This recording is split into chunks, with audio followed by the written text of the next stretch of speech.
Հարգելի գործընկերներ, ցավալի է, բայց փաստ այնպես է ստացվում, որ կուտակային կենսաթոշակների հարցը արդեն որերորդ անգամ քննարկվում է պարլամենտում արտահերթ նիստերի միջոցով։ Թե 2010 թվականին հայտնի 50-ից ավելի օրենսդրական փաթեթը եւ թե նաեւ սա քննարկվում է արտահերթ ռեժիմով։ Սա ինչ-որ մի հետաքրքիր, կարծում եմ, զուգադիպություն է կամ առնվազն արդեն օրինաչափություն է դարձել մեր թանկագին իշխանությունների համար, որոնք ամեն ձևով փորձում են այս հարցը հրատապության ռեժիմով անցկացնել եւ ըստ էության պարտադրել։ Ես ինչու եմ հատկապես սրա վրա կենտրոնանում, որովհետեւ այն, ինչ երեք կատարվեց այստեղ, պարզապես զավեշտ էր։ Նախ իմ կողմից շատ հարգված պարոն Վարան Բաղդասարյանի պահվածքին եմ ուզում անդրադառնալ։ Հանրապետական խմբակցության ղեկավարը, որ 14 տարիների պատգամավորական փորձառություն ունի, տնտեսագիտության դոկտոր, պրոֆեսոր է, անտեսեց այդ ամենը եւ չգիտեմ ինչից ելնելով, առանց անգամ իմ ելույթը հավանաբար ուշադրությամբ հետևելով, այստեղից մեղադրանքներ հնչեցրեց, որոնք ոչ միայն բացարձակ կապ չունեին իմ ելույթի հետ, այլ չգիտեմ ումն էին ուղղված, բայց հավանաբար անհարկի հոլովվեց կամ օգտագործվեց իմ քննադատական խոսքը օրինագծի վերաբերյալ։ Պարոն Բաղդասարյան, ես իսկապես փորձել եմ միշտ հանդես գալ կառուցողական դիրքերից, իսկապես միշտ փորձել եմ պետականությունը արժևորեմ, փորձել եմ գտնել համագործակցության եզրեր, բայց եթե դուք ներկա լինեիք Սահմանադրական դատարանի ամբողջ քննության ընթացքին, իսկապես հանդիպեիք բազմահազար երիտասարդների հետ եւ տեսնեիք այն ոգևորությունը հանրության մեջ, որ ապրեց հայ հասարակությունը Սահմանադրական դատարանի հայտնի որոշումից հետո, որը հավասարազոր էր Հայաստան-Թուրքիա ազգային հավաքականների խաղում Հայաստանի հաղթանակին։ Ոգևորությունն եմ ես ուզում համեմատեմ դրա հետ, հանկարծ չմտածեք, թե ես դա հայտարարել եմ, այնտեղ հաղթող պարտվող չկար, եթե հաղթել էր, ապա հաղթել էր միայն հայոց պետականությունը։ Եվ այդ ոգևորությունը, որ անհրաժեշտ էր,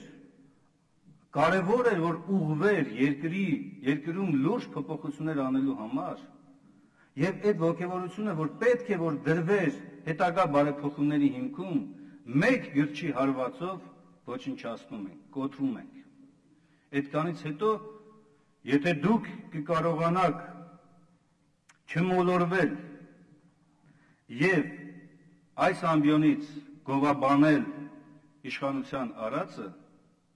ձեզ առնվազն պետք է մեդալ շնորհել այդ դեպքում։ Ես չեմ կարող դա այդպես անել, որովհետեւ այն, ինչ կատարվում է պարտադիր կուտակային բաղադրիչի հետ, սարսափելի է։ Ես հանդիպում եմ ունեցել շատ մարդկանց հետ։ Հանդիպում եմ ունեցել երկրի առաջին դեմքի հետ։ Ներկայացրել ենք մեր մոտեցումները։ Փոխադարձ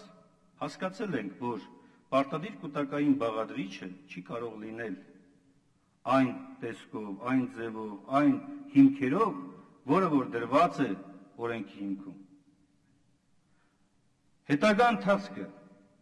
Հետագա ընթացքը եղավ այն, որ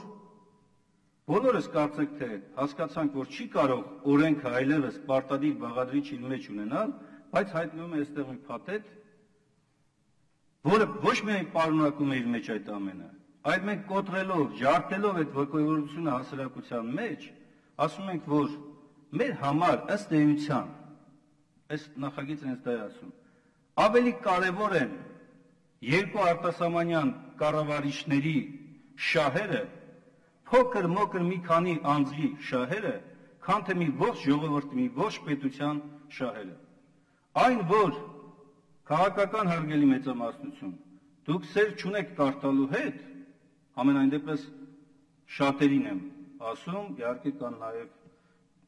իմ կողմից շատ հարգված մարդիկ, որոնք ոչ միայն կարդում են, լավ էլ ուսումնասիրում են։ Դա պարզ է։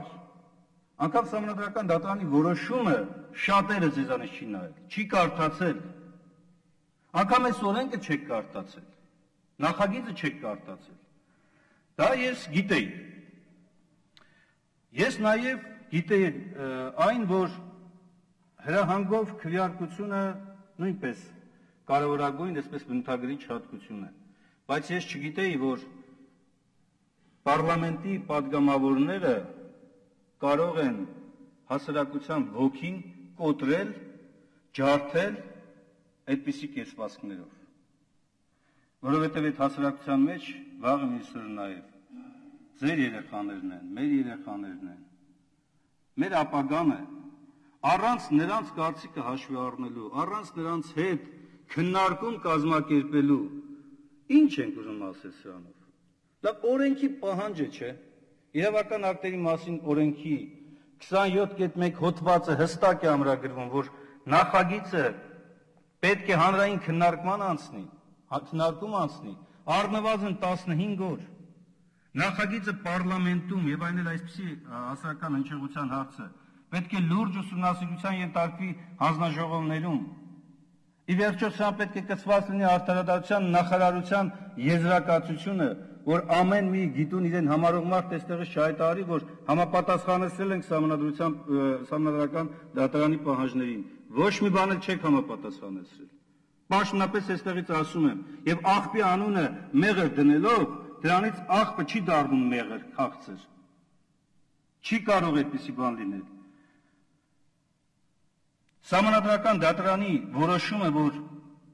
տասնյակ էջեր է իր մեջ պարունակում, բազմաթիվ լուրջ հարցադրումներ եւ բանաձևումներ ունի։ Որևէ մեկը այստեղ լուրջ ուսումնասիրության առարկա չի դարձել։ Որևէ մեկը։ Այստեղից հայտարարում եք, թե սահմանադրականության հարցը միայն սահմանադրական դատարանի իրավասության հարցը, հետո, այսինքն դրդում եք մի հատ էլ մտնենք, հա, սահմանադրական դատարան, ձեր համար մանկապարտեզ է ստեղ։ Ավելի լավ է կրթվեք մի քիչ։ Դիմում եմ նրանց, ովքեր որ պնդում են այդ ամենը։ Կրթվեք մի քիչ, հասկացեք ինչ բան է սահմանադրություն, ինչ բան է սահմանադրական դատարանի որոշումը, ինչ բան է Հայաստանի պետության շահը, քաղաքացու շահը։ Մյուսը իրավական տեխնիկայի տեսակետից այս փաթեթը բացարձակ իսկապես անհետեթություն է։ Առնվազն ես շատ կարճ 3 րոպեում նոր ուրեմն համակարգչի իրավական ակտերի տեղեկատվության համակարգում փորձեցի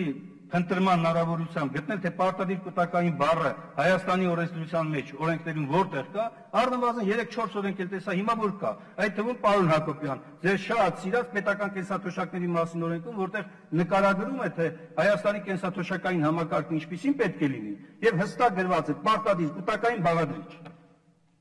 Սա է ձեր բերած փաթեթի իրավական տեխնիկայի պաշտպանվածության մակարդակը։ Համակարգի ձևավորման տեսակետից ձևականությունը չի կարող բովանդակություն հաղորդել։ Այն, որ այդպես էլ ազգային ժողովը, ինչպես սահմանադրական դատարանի որոշման մեջ է ամրագրված, հստակորեն պետք է մասնակցի այս միջոցների վերահսկողության, օգտագործման վերահսկողությանը, բացարձակ զրո ձևակերպում կա։ Նույն մեխանիզմը պահպանվել է։ Կամուրջ հաշվից մասնավոր ֆոնդեր։ Սահմանադրական դատարանի որոշումը խո դա չի ասել։ Այսինքն կարդալ որոշումը եւ հասկանալ այլ բան ու մեկնաբանել սեփական վերնաշապիկի չափով абսուրդ է դա։ Դա առաջ չի դնա այդպիսի մոտեցումը։ Կամ մեկ այլ դրույթ, դուք ասում եք ցանկացած մակարդակի հարկ կարող է դնել, այդպիսի բան չկա։ Սահմանադրական դատարանի որոշման մեջ հստակ է գրված. ներկա եւ ապագա կենսապայմանների հավասարակշռում պետք է ապահովի։ Հարկային բեռնվածությունը չի կարող ավելին լինել։ Եվ այդ հավասարակշռության ապահովման համար է հատկապես պետք, որ գործատուն պետք է մասնակցի։ Այսօր մենք ունենք միասնական եկամտային հարկ, որն արդեն պարունակում է ձեր ասած վճարը։ Ինչ ենք մենք հիմա նորից բերում մեր քաղաքացուն փորձում խաբել, համոզել,